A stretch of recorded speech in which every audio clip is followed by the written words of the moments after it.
तो नमस्कार मित्रों, बहनों, भाइयों, स्टूडेंट्स सभी लोगों को नमस्कार। मैं अनुज सिंह मैथ्स डिजिटल क्लासेस के माध्यम से आपका बहुत स्वागत करता हूं। आशा करते हैं कि सभी लोग बढ़िया होंगे, हालचाल सभी के मस्त होंगे। और आप लोगों को मैं क्वाड्रेटिक इक्वेशन यानी कि द्विघात समीकरण का चैप्टर नंबर 4 हाई स्कूल में पढ़ा रहा था। तो सभी लोगों को ये क्लास बहुत ही पसंद आई। मैं सभी लोगों का दिल से शुक्रिया करता हूँ, बहुत बहुत धन्यवाद करता हूँ कि आपने इतना प्यार दिया।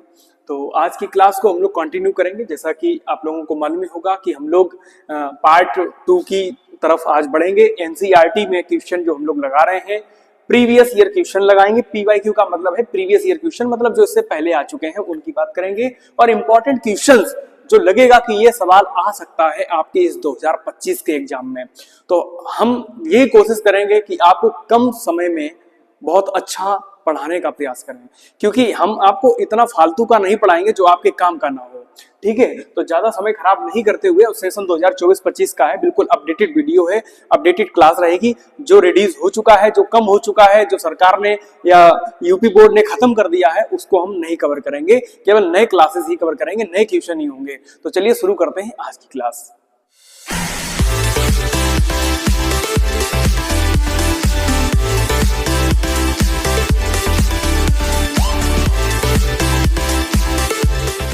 तो स्टूडेंट्स, आपको पहले से मालूम होगा कि हमने जो पार्ट 1 में आप लोगों को क्या क्या कवर किया था। सभी लोगों को मालूम है कि हमने इससे पहले क्लास में आपको थोड़ा बताया था द्विघात समीकरण क्या होता है, और द्विघात समीकरण के मूल दिए जाते हैं तो हम लोगों को एक्स की एम की वैल्यू पूछ देता है, के की वैल्यू पूछ देता है। और मैं सजेस्ट करूंगा कि जिन्होंने ये वीडियो इससे पहले वाला नहीं देखा है तो कृपया वो पहले वीडियो देखें, इसके बाद ही आज की इस क्लास को एंटर करेंगे। क्योंकि पहले सेशन में अगर आप देख पाएंगे, उस सेशन को आप समझ पाएंगे, तभी आप इस सेशन को कवर कर पाएंगे, तभी आपको ये आज की क्लास समझ में आएगी। तो हम उसका डिस्क्रिप्शन में लिंक भी डाल देंगे, आप उसको टाइप करके और आप लोग उसकी क्लास को देख सकते हैं। तो देखिए, आज हम लोग बात करेंगे द्विघात समीकरण मूल ज्ञात करना। अच्छा, इससे पहले हमने आप लोगों को क्या बताया था? इससे पहले हमने आप लोगों को ये बताया था कि कोई द्विघात समीकरण होता था, जैसे ये मान लीजिए x² प्लस kx प्लस 5 या 6, ये लीजिए। तो हमने आपको ये बताया था कि इसमें आपको कोई मूल दे देगा कि x बराबर -3 है, ये मूल दे देता है। और तो पूछेगा कि इस k की वैल्यू क्या होगी, k की वैल्यू क्या होगी, ये आपसे पूछता है। बराबर में 0 रहेगा। ठीक है, ये आपको इतना दिया जाएगा द्विघात समीकरण में, x की वैल्यू दी जाएगी। और हमने आपको बताया था कि x की वैल्यू क्या होती है, यही तो होती है मूल। तो मूल से घबराने की जरूरत नहीं है। मूल क्या कोई नई बला नहीं है। मूल क्या होता है, रूट्स इंग्लिश में बोलते हैं, और इसका हिंदी में अर्थ समझे अपनी भाषा में कि यक्ष के मान। किनके मान? यक्ष के मान। यक्ष के कितने मान निकल सकते हैं हमने ये भी बताया था। आपको याद रखना है, ये कितने घात का समीकरण, ये 2 घात का, इसीलिए इसको द्विघात बोलते हैं। तो जितनी घात का होगा उतने ही उसके मूल निकलेंगे, उतने ही यक्ष के मान निकलेंगे। अच्छा, जरूरी नहीं यक्ष के ही मान हो। अगर यहाँ पे बाई लिखा हो, ऐसा लिखा हो कि y² प्लस ky प्लस 6 बराबर 0, तो भैया किसके मान निकलेंगे? तो y के मान निकलेंगे, क्योंकि ये y की फॉर्म में है। बात आ रही समझ में? तो ये सब बेसिक बातें हैं, आप सभी लोग जानते ही होंगे। तो हम बता भी रहे हैं और बताने का प्रयास बेसिकली कर रहे हैं कि आप लोग समझ जाएं कि देखिए, यहाँ पे पावर x है, यहाँ पे पावर है y, तो यहाँ x की पावर है, यहाँ पे y में पावर है, यानी कि यहाँ पावर कितनी है? 2। तो इसके मूल कितने निकलेंगे? इसके मूल भैया 2 निकलेंगे। कितने निकलेंगे? 2। अब क्या क्या निकलेंगे उनकी बात हम लोग आज करेंगे। क्या क्या निकलेंगे उनकी बात आज हम करेंगे। तो देखिए, सबसे पहले आज की क्लास को शुरू करते हैं और हम आपको बता दें कि मूल ज्ञात करने के लिए 2 विधियां अब आपके सिलेबस में रह गई हैं। इससे पहले एक और विधि थी, अभी हमने बताया आपको अपडेटेड कराएंगे, जो आएगा एग्जाम में बस वही कराएंगे, एग्जाम ओरिएंटेड क्लास रहेगी। ठीक है, तो देखो, द्विघात समीकरण के मूल ज्ञात करना। तो आज हम लोग सीखेंगे द्विघात समीकरण के मूल ज्ञात करने के लिए टोटल 2 विधियां हैं। कितनी विधियां हैं बच्चों? 2 विधियां हैं। एक विधि अब आपके एग्जाम से हटा दी गई। तो पहली विधि कौन सी है? गुणनखंड विधि। और दूसरी विधि कौन सी है? द्विघातीय सूत्र वाली विधि, या इसे हम बोलेंगे धराचार सूत्र विधि। यानी कि मूल ज्ञात करने के लिए, यक्ष के मान ज्ञात करने के लिए, अब कंफ्यूज मत होना, मूल और क्या होता है। मूल का मतलब यक्ष की मान। यक्ष के मान ज्ञात करने के लिए हम लोग 2 विधियों का इस्तेमाल करेंगे। एक विधि होगी गुणनखंड और एक विधि होगी द्विघाती सूत्र। तो सबसे पहले बच्चों को सबसे सरल यही विधि लगती है। ये वाली विधि बच्चों को बहुत सरल लगती है कि सर इस विधि को हमें पढ़ना है, और ये विधि हम आपको आज इतने सिंपल मेथड से बताएंगे कि अभी तक आपने इतना सिंपल तरीका सीखा ही नहीं होगा। तो चलिए सबसे पहले शुरू करते हैं गुणनखंड विधि। तो देखिए गुणनखंड विधि में क्या है, गुणनखंड विधि इसमें क्या होता है, बेसिकली आपको हमने बताया था कोई द्विघात समीकरण किस टाइप का होता है, तो हम कहेंगे ax square plus bx plus c बराबर 0 के रूप का होता है। बोलो हाँ या ना। अब आप कहोगे सर ये कहां से आ गया, भैया ये हमने पुरानी क्लास में सब कुछ बताया है, जिन्होंने पहली क्लास देखी है वो सब समझ पा रहे होंगे। हमने बताया था कि द्विघात समीकरण किस रूप का होता है, तो सभी बच्चे जानते हैं द्विघात समीकरण इस रूप का होता है, ऐसा दिखता है। जैसे अगर हम यहां पर इसे ऐसे लिख दें 3x स्क्वायर प्लस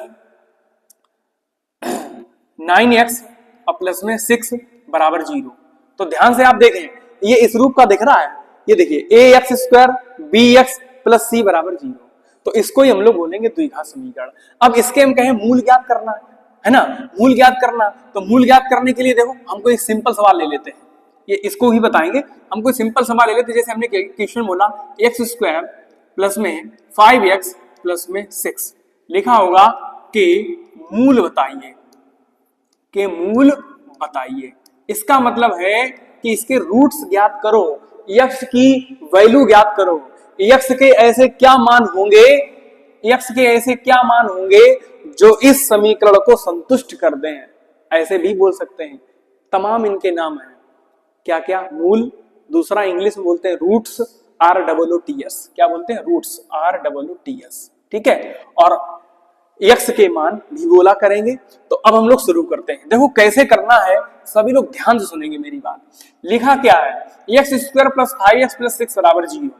हम लोगों को क्या देखना है, ये है x स्क्वायर, ये है x का गुणांक और ये है 6, तो हम लोगों को बेटा अचर पद ढूंढना है। अचर, अचर इधर में, इसमें क्या है, इधर साइड में LHS 6 है, LHS में 6 जो है वो अचर है। अचर का मतलब कांस्टेंट, और कांस्टेंट हम आपको पहले बता चुके क्या होता है, इसके विषय में सब कुछ वीडियो बने हुए हैं, सब लोग आप लोग उसको वीडियो को जरूर देखिएगा, बेसिक आपका बहुत अच्छा होना चाहिए।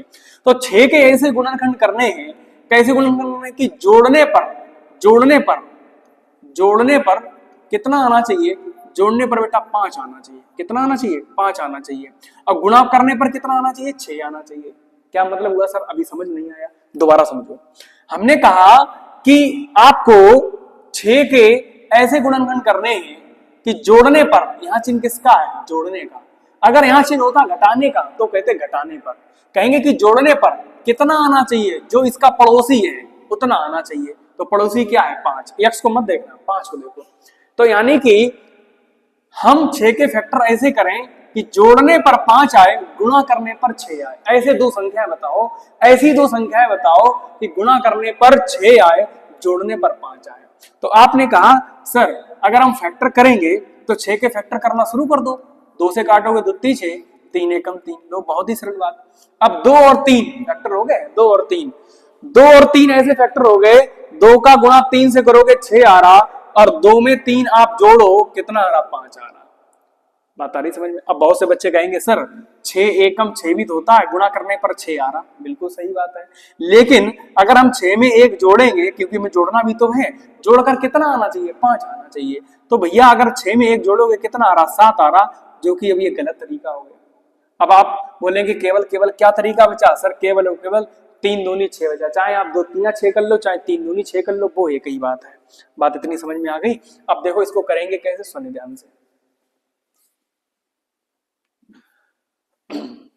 तो अब हम लोग यहाँ पे इसको करने का तरीका क्या है, सुने। सबसे पहले यहाँ पे लिखेंगे x स्क्वायर, जैसा लिखा है वैसे लिख दो, प्लस है प्लस लिख दो। अब 5 को हमने 2 भागों में बांटा था, कौन से 2 भाग थे, अभी देखा था, 3 दूनी 6 और 3 में 2 जोड़ा 5, तो जोड़ने पर कितना आना चाहिए, 5। तो हम 5 को हम 2 भाग में तोड़ सकते हैं, क्या हम 5 को 3 और 2 लिख दें, 3 दूनी 6 भी होता है, और 3 में 2 जोड़ो 5 होता है, हमें ऐसे ही करना है, ये सबसे सरल तरीका होता है। और बाहर क्या लिखा है, x, तो x भी लिख दो, प्लस में कितने लिखे 6, बराबर में कितने 0। पहली स्टेप समझ में आई। अगर ये पहली स्टेप सभी को समझ में आ गई तो बाद बाकी सब सवाल समझ में आ जाएगा, कुछ भी टेंशन वाली बात नहीं। अब क्या करना है, x स्क्वायर प्लस 3 का गुणा 1 से करेंगे, गुणा सभी को मालूम है, 3 गुणा 1 से करेंगे 3x प्लस 2 का गुणा 1 से कराएंगे, 2 का गुणा 1 से कराएंगे क्या आएगा, 2x, प्लस में कितना है 6, बराबर में कितना चल रहा 0। इतनी बात समझ में आ गई। अब क्या करना है, अब देखो टोटल 4 पद हो गए, 1 2 3 4, 4 पद हो गए। 4 पदों को हम दो दो पदों में बांट लें, पहला पद ये हो जाएगा, दूसरा पद एक ये हो जाएगा, तो ये 2 पद हो गए, एक पद ये एक पद ये। हम 4 पदों को 2 पदों में बांट ले रहे हैं। ऐसा क्यों कर रहे हैं, क्योंकि हमें कॉमन लेना है। क्या कॉमन लेना, ध्यान देखो, इन दो में कुछ कॉमन आ रहा है, इन दो में कुछ कॉमन आ रहा है, एक्स यहाँ भी एक्स यहाँ भी, तो क्या कर रहे हैं, कॉमन कर लें क्या, एक्स। और कॉमन का मतलब क्या होता है, कॉमन का मतलब होता है भाग देना, याद रखना, कॉमन का मतलब भाग देना। तो हमने कॉमन एक्स किया है, तो एक्स स्क्वायर था और कॉमन हमने एक्स किया, यानी एक्स से भाग दे रहे, तो भाग से एक पावर कट जाएगी, यानी क्या बचेगा, एक्स बचेगा। बात आ रही समझ में। और यहाँ देखो एक्स से कॉमन कर लिया, यानी एक्स से भाग भी दिया, कितना बचा 3 प्लस यहाँ देखो 2 है, यहाँ 6 है, तो 2 और 6 में क्या कॉमन आएगा, यानी किससे भाग चला जाएगा, 2 से चला जाएगा। तो यहाँ क्या बचा, जब 2 से चला गया भाग, यानी कि 2 भाग जाएगा, 2 से भाग देंगे 2 भाग जाएगा, प्लस 2 से 6 में भाग देंगे 6, 3 बार जाएगा, बराबर में कितना है 0। अब एक बात ध्यान देना हमेशा कि यहां भी लिखा है एक ब्रैकेट में x प्लस 3, यहां भी लिखा है एक ब्रैकेट में x प्लस 3, यानी कि जो ये x प्लस 3 इधर भी लिखा है और x प्लस 3 इधर भी लिखा है, ये 2 जगह लिखा है। और अगर ये लिखा है 2 जगह तो समझ लेना तुम सही कर रहे थे। अगर कहीं एक जगह x माइनस 3 आ जाए, एक जगह x प्लस 3 आ जाए, तो समझ लेना सवाल गलत है। एक जगह अगर x प्लस 3 आ जाए, एक जगह x प्लस 2 आ जाए, समझ लेना सवाल गलत है। यानी कि दोनों ब्रैकेट एक जैसे होने चाहिए। अब हमें क्या करना है भैया, यहाँ भी x प्लस 3, यहाँ भी x plus 3, x plus 3 common ले लो, x प्लस 3 कॉमन ले लो। अब इन दोनों में कॉमन ले लो, तो बेटा जब हमने x प्लस 3 यहाँ से कॉमन लिया, तो यहाँ क्या बचा, यहाँ सर x बचा, प्लस यहाँ क्या बचा 2, क्योंकि ये तो बाहर आ गया, कॉमन ही दे दिया, भाग दे दिया, प्लस 2 बराबर में क्या है 0। ये आपने उम्मीद है कि कक्षा 9 में पढ़ा होगा, इतना सवाल सभी ने किया था, बस उसमें क्या था, बराबर 0 नहीं हुआ करता था कक्षा 9 में, है ना। अब बराबर 0 भी हो गया। अब क्या करेंगे, हमें तो सर मूल ज्ञात करना है, मूल ज्ञात करना है, रूट्स ज्ञात करने हैं, x की वैल्यू ज्ञात करनी है। तो अब क्या करना है, अब कुछ नहीं, बात खत्म हो गई। अब करना क्या है, यहां से देखो, इस ब्रैकेट में हमें 2 ब्रैकेट मिले हैं, तो देखो इस ब्रैकेट को देखो, पहले वाले को x प्लस 3 को हम बराबर में x प्लस 3 के बराबर में क्या कर देंगे 0। पहले इस ब्रैकेट को लो, x प्लस 3 बराबर में क्या हो जाएगा 0। अब ये 0 कैसे हो गया भाई, आपको ये मालूम होगा, आप एक बात समझे कि x प्लस 3 है बराबर 0, ये जो संख्या है अगर हम इसका मान निकालते हैं, तो ये जो बगल वाली संख्या है जो गुणा में है वो कहाँ आएगी, वो बटे में तो आएगी। और तुम्हें मालूम है 0 के बटे कुछ भी होता हो तो आंसर क्या आएगा 0। इसलिए हम लोग डायरेक्ट क्या करेंगे, इसको नोट करेंगे, इसको भूल जाएंगे, बराबर में क्या लिख देंगे 0। क्लियर है। तो x बराबर प्लस का 3 इधर आएगा, किसका हो जाएगा माइनस का, ये देखो आ गया x का मान। यही हमारे निकल रहा है रूट्स, यही तो हमें चाहिए। अब दूसरा ब्रैकेट क्या है, x प्लस 2 बराबर में क्या है 0, तो x बराबर क्या आएगा प्लस का 2 इधर आएगा माइनस का 2, ये आ गया दूसरा मूल। तो बेटा हमें 2 मूल प्राप्त हुए, एक माइनस 3 एक माइनस 2, यही क्या है, यही x के मान है, यही रूट्स है, यही हमारे मूल है। बात सबको समझ में आई। अगर हम ये x के मान उठाकर यहाँ लिख दें तो देखना बेटा 0 ये बराबर 0 ही आ जाएगा। देखो x की वैल्यू लिखो -3, तो क्या आ जाएगा -3 का स्क्वायर प्लस 5 में गुणे -3 प्लस में क्या है 6, तो 3 त्रिका 9, माइनस माइनस प्लस हो जाएगा, 5 3 15, माइनस का 15 हो जाएगा प्लस का 6, 9 और 6 कितने हो गए 15, माइनस 15, 15 से 15 कैंसिल, क्या आ गया 0, आ गया 0। LHS बराबर RHS आ गई। ऐसे अगर -2 लिखोगे तो -2 रख के देख लो, -2 का स्क्वायर प्लस 5 में गुणे -2 प्लस में 6, -2 का स्क्वायर, सॉरी यहाँ स्क्वायर लगा, और -2 का स्क्वायर कितना होगा 4 प्लस माइनस माइनस 5 दूनी 10 प्लस में 6, 6 और 4 कितने होंगे 10 माइनस 10, 10 से 10 खत्म, आंसर क्या आ गया 0। आंसर क्या आ गया 0। यहां से भी क्या आया था 0, यहां से भी क्या आया 0 और ये भी 0, यानी LHS RHS के बराबर आ गया। LHS RHS के बराबर आ गया, इसका मतलब साफ सीधा है कि ये जो आंसर निकले हैं सर वाकई में मूल होंगे। अगर मूल गलत निकलते तो आंसर हम लोगों का ये सेटिस्फाई नहीं होता, LHS RHS के बराबर नहीं आता। उम्मीद करते हैं कि आप लोगों को ये सवाल समझ में थोड़ा थोड़ा आया होगा जरूर। अगला सवाल हम आपको बताएंगे, इसका स्क्रीनशॉट ले लें फिर आगे बढ़ते हैं। x स्क्वायर प्लस के 7x माइनस के 18 बराबर 0 के गुणनखंड कीजिए, नहीं के ऐसे लिखते हैं के मूल ज्ञात कीजिए, के मूल ज्ञात कीजिए, के मूल ज्ञात कीजिए।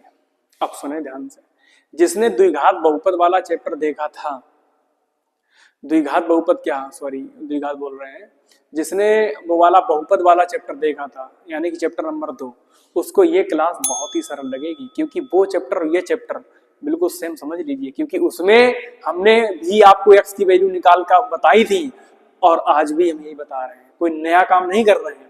तो देखिए ये क्वेश्चन दिया गया, कह रहा कि मूल ज्ञात कीजिए, तो उसमें शून्यक होता था, इसमें मूल नाम आ रहा, उसमें शून्यक ज्ञात करते थे, शून्यक है ना, शून्यक। तो क्या करेंगे, वही पुराना काम, x square plus 7x minus 18। तो हम बोलेंगे कि 18 के ऐसे वेक्टर करो कि घटाने पर, अब माइनस का चिन्ह ध्यान देना, कि घटाने पर 7 आ जाए। मतलब कि 18 ऐसी दो संख्याएं बताओ, कहने का मतलब ऐसी दो संख्या सोचो दिमाग से कि उनको घटाने पर 7 आ जाए और गुणा करने पर 18 आ जाए। तो अब बच्चे बोलेंगे कि सर एक होता है 6 18, 18 गुणा करने पर 18 आ रहा, तो हम क्या 6 में 3 घटाएं, घटाना पड़ेगा क्योंकि घटाना है, तो कितना आएगा 3, जबकि हमें चाहिए कितना 7, आ रहा 3, यानी कि ये बिल्कुल गलत हो गया, अब ये फेल हो गया। अब आप बच्चे बोलेंगे सर हमें मालूम है एक पहाड़े में और 18 आता है, 18 एकम 18, 18 एकम 18, और 18 में एक घटाओगे कितना बचेगा 17, जबकि हमें चाहिए कितना 7 चाहिए, 17 नहीं चाहिए, ये भी गलत हो गया। अब एक और बचा, 9 दूनी 18, 9 दूनी 18 और 9 में से 2 जाएंगे, कितने बचेंगे 7। बात बन गई कि नहीं बन गई, हमें सर 7 ही चाहिए था और 7 ही आ गया। तो यानी कि ये सब फेल हो गए, बस एक ही काम करेगा, और हमेशा याद रखना एक ही चीज, एक ही ऐसी वैल्यू आएगी जो गुणा करने पर 18 आएगी और घटाने पर 7 आएगी। तो बस ये हमेशा याद रखना आपको कि कभी भी दो संख्या, ऐसा आपको 2 नंबर नहीं मिलेंगे कि वहां भी ये चल रहा हो यहाँ भी ये चल रहा हो, सेम कभी नंबर नहीं मैच करेगा। वो समझ लेना कहीं आप गलती कर रहे हो, चाहे पहाड़ा गलत पढ़ रहे हो, चाहे मल्टीप्लाई गलत कर रहे हो। चलिए तो क्या करना 18 के फैक्टर, तो अब कैसे करेंगे, एक्स स्क्वायर प्लस, अब 7 को हमें भैया 2 भागों में बांटना था, 7 को कितने भागों में बांटना था, 2 भागों में। कौन कौन से बांटे भाग, एक 9 दूनी 18 और 9 में से 2 जाएंगे 7। तो क्या हम 7 को, इस 7 को ऐसे लिख दें 9 माइनस 2, 9 में से 2 घटाओ कितने बचेंगे 7, बाहर क्या लिखा x माइनस कितना 18 बराबर कितना 0। बताइए बात इतनी समझ में आई। अब क्या करेंगे, अब सर वही करेंगे जो सब करते हैं, 9 का गुणा x में, तो 9 का गुणा x में 9x माइनस 2 का गुणा x में 2x माइनस 18 बराबर में 0। बात समझ आई। अब क्या करना, x यहाँ भी x ले लेंगे कॉमन, तो यहाँ क्या बचेगा x प्लस यहाँ कितना बचेगा 9, कॉमन का मतलब भाग देना, माइनस, अब यहाँ ध्यान समझना, 2 यहाँ भी 18, यहाँ 2 से हम लोग भाग दे सकते हैं क्योंकि 2 से भाग यहाँ भी जा रहा है यहाँ भी जा रहा, तभी दे सकते हैं जब दोनों तरफ भाग जाएगा। तो 2 से जब भाग दोगे तो भाग जाएगा, यहाँ क्या बचेगा x, और यहाँ क्या आएगा चिन्ह माइनस या प्लस।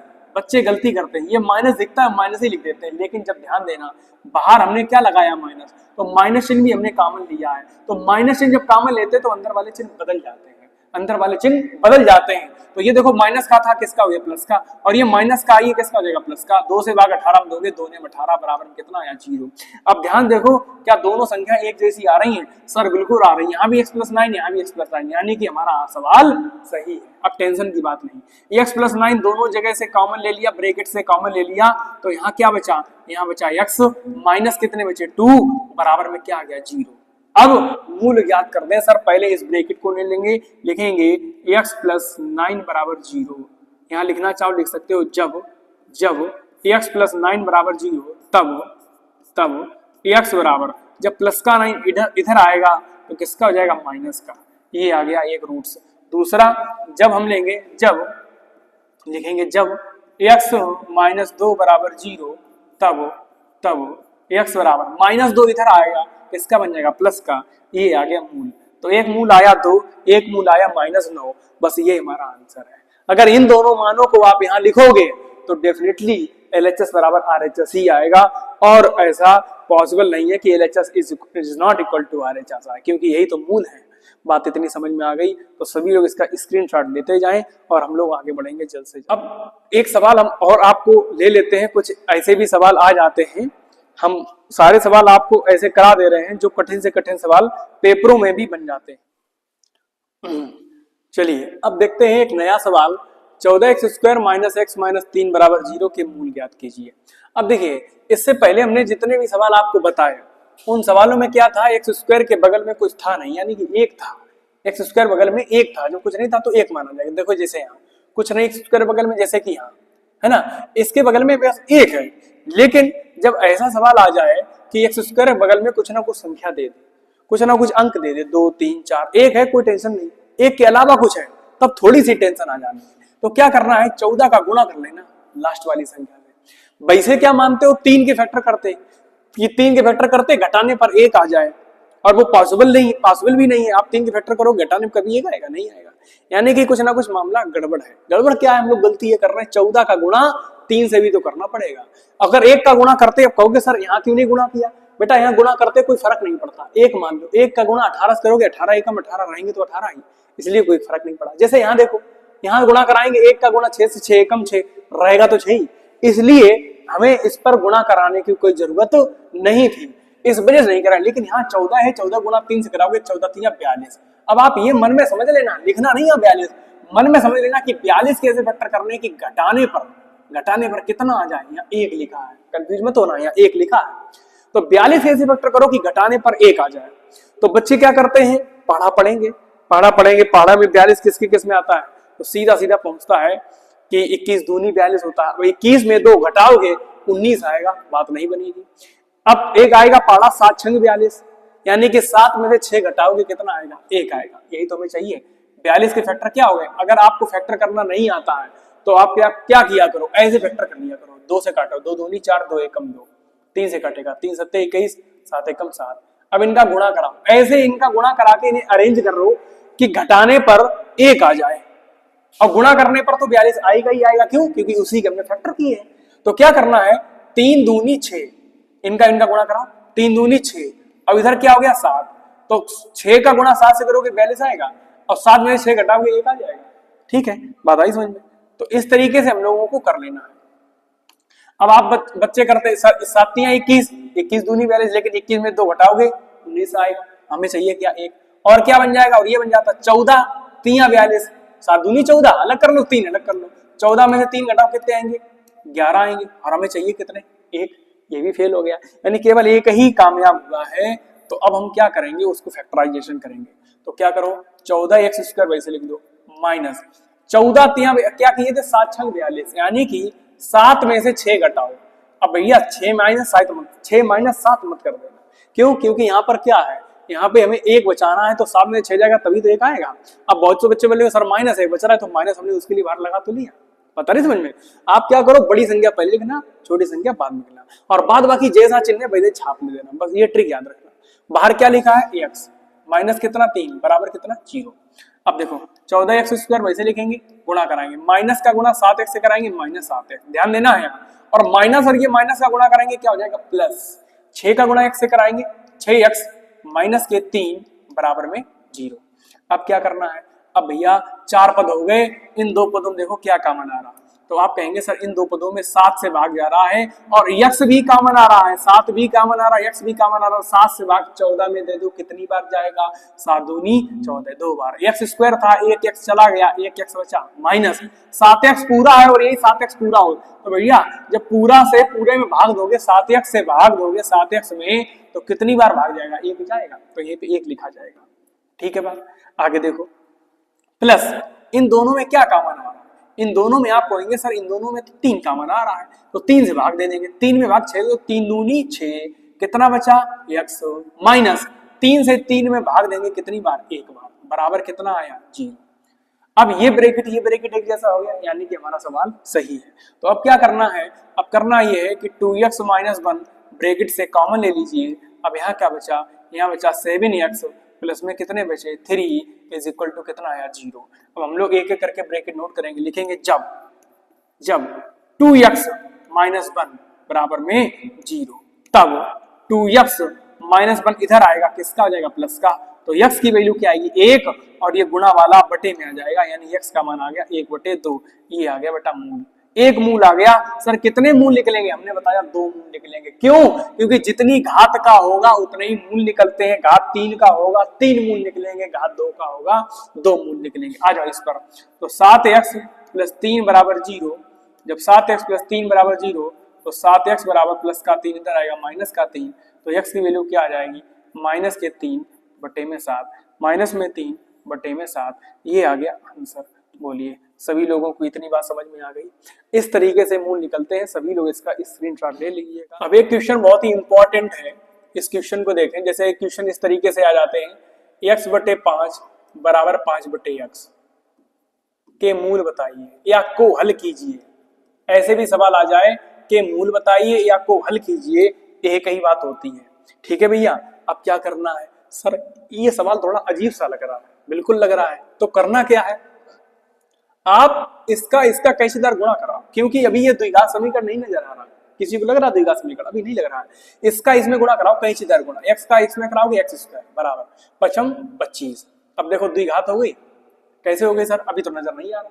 अगर हम चाहें सही से लिख सकते हैं, x² - 25 = 0। घातें कितनी है, 2। जब घातें 2 होगी तो द्विघात का होगा, चाहे यहां देख लो चाहे यहां देख लो, एक ही बात थी। अब इसे हल कैसे करना है, अब देखो इसे इस स्टेप को काट देते हैं, यही हल हो जाता।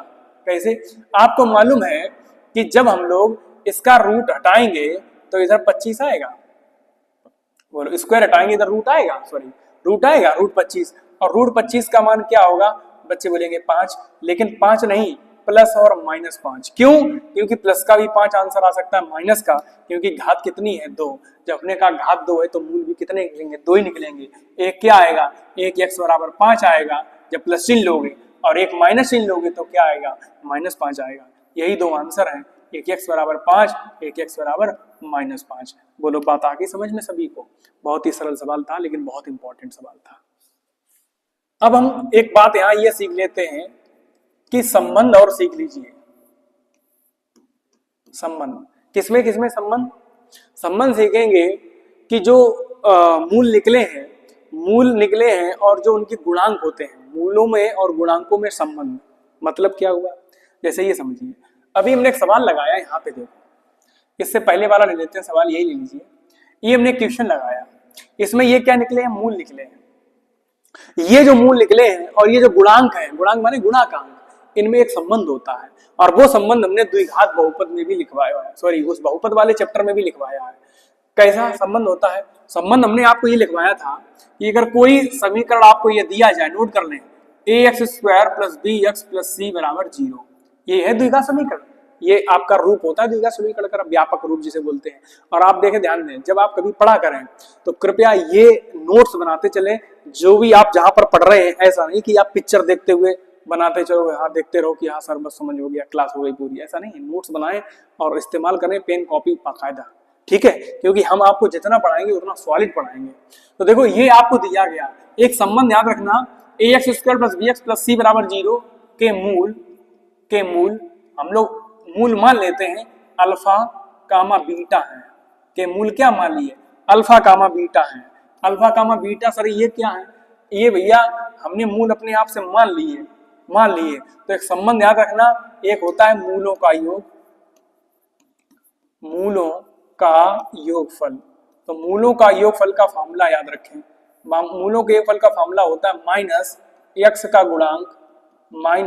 -x का गुणांक बटे होता है x² का गुणांक। ये हमने आपको बहुपद वाले भी चैप्टर में बताया था। और यहाँ पे देखो मूल हमने क्या माने, एक अल्फा माना, एक क्या माना, बीटा माना। तो अल्फा प्लस बीटा योग हो जाएगा बराबर, यहाँ देखो -x का गुणांक, यहाँ x का गुणांक कितना है, b, माइनस चिन्ह ये फॉर्मूले में ही लगाना है, बटे x² का गुणांक, x² का पड़ोसी कौन है, a। तो ये हो जाएगा अल्फा प्लस बीटा। तो सूत्र याद रखना, अल्फा प्लस बीटा बराबर हो जाएगा -b/a। अब हम कह दें कि मूलों का, दो बातें याद रखनी है, एक बात तो ये याद रखना, एक बात ये याद रखना, मूलों का एक गुणनफल याद रखना। मूलों का गुणनफल मतलब, गुणनफल का मतलब मूलों का गुणनफल फॉर्मूला क्या होता है याद रखें, अचर पद बटे में होगा एक्स स्क्वायर का गुणांक।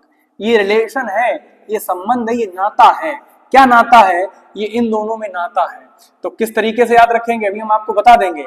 मूलों का गुणनफल, मूल क्या है? अल्फा, गुणे, गुणे माने गुणनफल माने गुणा, अल्फा इंटू बीटा, अचर पद, अचर पद कितना है यहाँ पे देखो सी, सी माने है अचर पद, बटे एक्स स्क्वायर का गुणांक, एक्स स्क्वायर गुणांक क्या? ए। तो ये सूत्र हमने आपको बहुपद वाले भी चैप्टर में बताया और इस वाले भी चैप्टर में बता दिया, इसको याद रखना। अल्फा प्लस बीटा बराबर माइनस बी अपान ए, अल्फा इंटू बीटा बराबर सी अपान ए, अल्फा प्लस बीटा बराबर माइनस बी अपान ए, अल्फा इंटू बीटा बराबर सी अपान ए। बस माइनस याद रखना, यहाँ माइनस होता है यहाँ प्लस होता है। बात आ रही समझ में? तो ये सूत्र याद रखें। अब ये क्यों सूत्र याद कराया है उसका एक रीजन है। अभी हमने एक सवाल लगाया है, देखें ध्यान से। ये सवाल हमने यहाँ पे एक बताया ये, एक बताया ये, एक बताया ये, एक बताया है ये। अगर हम ये कह दें कि इनमें संबंध को सत्यापित कीजिए, सवाल आ जाता है कि संबंध को सत्यापित कीजिए, या तो द्विघात या तो बहुपद वाले चैप्टर से आ जाएगा और या तो इससे आ जाएगा। तो दोनों से आप लोगों को हम रिलेशन बता रहे हैं, वहां भी हमने बताया था, यहाँ भी हम बता दे रहे हैं। तो कैसे संबंध कैसे पूछा जाएगा? ये हमारे मूल निकले हैं। ये एक अल्फा मान लो, देखो इसको हम थोड़ा इधर खिसकाते हैं। दो मूल आगे बेटा, एक ये अल्फा मान लीजिए, एक मूल आया मेरे पास -3, तो अल्फा की वैल्यू हम मान लेते हैं -3 है, कामा ये बीटा, एक बीटा होता है मूल, बीटा क्या आया? -2 आया। दो मूल है, यहाँ x है, यहाँ x है, तो हमने एक का नाम अल्फा डाल दिया, एक का नाम बीटा डाल दिया। अब फॉर्मूला क्या हमने पढ़ा? अल्फा प्लस बीटा बराबर हमने पढ़ा -b अपान ए, और b क्या था वहां? यहाँ b क्या था? हमने बताया था b माने होता है एक्स स्क्वायर का गुणांक। सूत्र याद रखें, अल्फा प्लस बीटा बराबर माइनस एक्स का गुणांक, सॉरी माइनस एक्स का गुणांक बटे एक्स स्क्वायर का गुणांक। तो देखो क्या हो जाएगा, यहां से देखें, यहां पे लिखेंगे अल्फा प्लस बीटा बराबर माइनस एक्स का गुणांक, माइनस एक्स का गुणांक बटे में हो जाएगा एक्स स्क्वायर का गुणांक। तो देखें अल्फा प्लस बीटा, अल्फा की वैल्यू कितनी है? -3, प्लस बीटा कितना है? -2, तो -2 बराबर माइनस एक्स का गुणांक, यहाँ एक्स का गुणांक कितना है? 5 है सर, बटे एक्स स्क्वायर का गुणांक, एक्स स्क्वायर गुणांक कितना है? 1 है, जब कुछ नहीं तो 1 मान लेंगे। तो देखो माइनस का 3 ये है, प्लस माइनस माइनस बराबर माइनस का 5, और बटे में जिसके 1 होता है उसके कोई मतलब ही नहीं। तो -3 -2 कितने हो गए? -5 बराबर क्या आया? -5। LHS बराबर RHS आ गई। ये बेटा सिद्ध हो गया। यही हमें सिद्ध करना था कि ये संबंध सत्यापित कर दो कि वाकई में ये सही है। तो आपने क्या देखा सर? वाकई में ये सही आ गया, यानी यही संबंध का सत्यापन हो गया। कभी कभी सवाल पेपर में पूछ देता है, अभी संबंध पूरा नहीं सत्यापित हुआ, अभी हमने अल्फा प्लस बीटा से किया है। आप लोगों को क्या करना है? आप लोगों को अल्फा इंटू बीटा भी करना है। क्या होता है? अचर पद, अचर पद कितना यहाँ पे सर 6 बटे एक्स स्क्वायर गुणा कितना है? 1, गुणा कराओ। अल्फा कितना है सर? अल्फा है -3 गुणे बीटा कितना है? -2 बराबर 6 बटे 1 का मतलब 6 होगा, माइनस का गुणा माइनस करने प्लस 3 दूनी 6 बराबर 6। यहाँ भी LHS बराबर RHS आया, यहाँ भी LHS बराबर RHS आया। इसका मतलब सर ये संबंध सत्यापित हो गया। बात सभी को समझ में आ गई? अब जितने भी सवाल हमने लगाए हैं उम्मीद करते हैं सभी लोग संबंध को सत्यापित कर लेंगे। ये अल्फा का मान हो गया -9 और ये बीटा का मान हो गया 2। इसके बाद इसी प्रकार इसमें ये अल्फा ये बीटा, इसी प्रकार इसमें ये अल्फा ये बीटा। अब बोले किसी कोई दिक्कत? कोई दिक्कत नहीं। ये बहुत ही हमने इंपॉर्टेंट आपको बात बताई है, इसको सभी लोग आप लोग इस बात को अभी स्क्रीनशॉट लेके ये नोट कर लीजिएगा, क्योंकि नहीं तो आप भूल जाएंगे कि सर ने क्या पढ़ाया था। ये बात स्क्रीनशॉट सभी लोग। ओके, तो थैंक यू, है ना, खत्म हो गया वीडियो।